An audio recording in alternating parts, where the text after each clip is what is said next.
오늘 얘기해 볼 거는 발목 골절에 대한 어떤 후유장애 관련해서 문의하셔가지고 발목 골절에 대해서 한번 얘기를 해보려고 해요.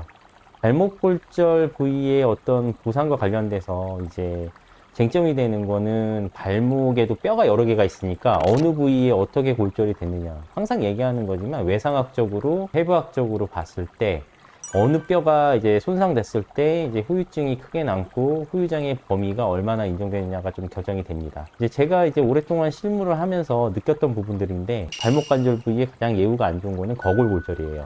거골골절은 목말뼈라고 하는데 이제 경골, 정강이 뼈와 이제 비골이 만나서 비골 부위와 만나가지고 발목 관절을 직접적으로 형성하는 뼈입니다. 그렇기 때문에 거골골절이 발생하면은 굉장히 예후가 안 좋아요. 그래서 뭐 관절염도 쉽게 발생할 수 있고 후유장애의 범위가 명확하게 발생한다고 보실 수 있어요.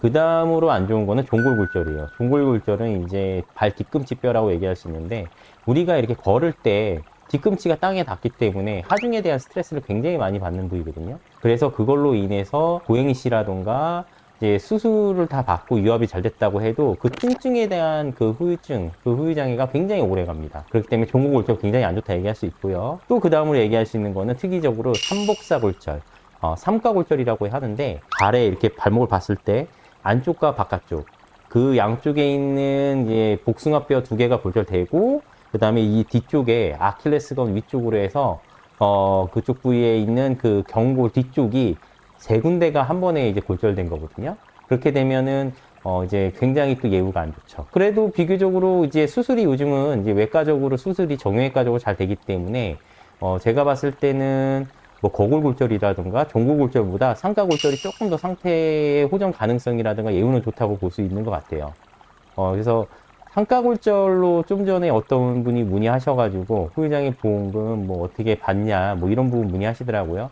그래서 교통사고 같은 경우는 노동력 상실률, 후유장애라는 게 평가가 맥브라이드 방식에 의한 노동력 상실률을 평가받아야 되기 때문에 내 노동 능력이 그 사고로 얼마만큼 감소했는지 그걸 백분율로 환산받아서 평가되는 거죠. 그렇기 때문에 주치의에게 우선은 얘기를 해보시고 주치의가 근데 이제 관절 운동이라든가 그런 범위에 있어도 평가하는 걸 굉장히 꺼려해요. 왜냐하면은 거기에 대한 평가서가 나오게 되면 어떤 보험사의 이의제기 있었을 때 법적인 분쟁이라든가 그 다음에 보험사에서 뭐 이렇게 또 뭔가에 대한 서류들을 요구하는 경우들이 있기 때문에 그런 부분들이 있어서 귀찮아 하시는 분도 있고 또 한 가지는 이제 치료한 환자에 대해서 어떤 그런 후유장애에 관련해서 이게 평가하는 것 자체를 또 싫어하시는 분들도 많이 있거든요. 그렇기 때문에 만약에 이제 주치의를 통해서 그런 걸 평가받아서 교통사고 합의금 손해액이라던가 뭐 근제보험, 배상체계보험 그런 거에 대해서 이제 일시이익, 상실수익의 보상을 받기 위해서는 그런 내용들에 대한 어떤 입증 자료, 객관적인 후유장애 평가, 맥브라이드 평가 내용이 있어야 되는데 그런 내용들의 적용이 어렵다. 그 주치의가 그렇게 얘기를 해서 뭐 어떤 입증 자료 발급이 어렵다 그러시면은 한번 손해사정사한테 자신의 어떤 영상 자료라든가 그런 거 준비하셔가지고 얼굴 보고 면담하셔서 보여주시고 이게 뭐 적용이 되는 부분들이 어떤 부분들이고 어떻게 인정되고 얼마만큼 적용되는지 한번 알아보시는 게 중요할 것 같아요. 손해사정사들 같은 경우는 이제 오랫동안 일을 하면 뭐 골절돼서 망가진 부위를 보게 되면 이게 그 전에 보험사하고 손해사정 하면서 처리됐던 어떤 의료 자문 내용이라던가 종결했던 범위들이 있기 때문에 적용된다 안 된다를 명확하게 알 수 있거든요. 그래서 알아보신 다음에 그 부분들에 대해서 전체적인 어떤 보상 절차가 어렵다고 생각되시면 손해상사 의뢰하셔가지고 처리받는 게 가장 좋습니다. 그 다음에 또 한 가지 더 말씀드릴 거는 이제 여기 수술을 하게 되거든요. 발목 부위에. 그러면은 이제 수술을 하게 돼서 어떤 흉터들이 발생하잖아요. 그래서 그런 흉터들이 부수적으로 꼭 따라오니까 그 부분에 대해서도 흉터를 제거하기 위한 그런 어떤 향후 치료 비용도 손해액에 꼭 포함을 해서 보상을 받으셔야 된다는 거예요.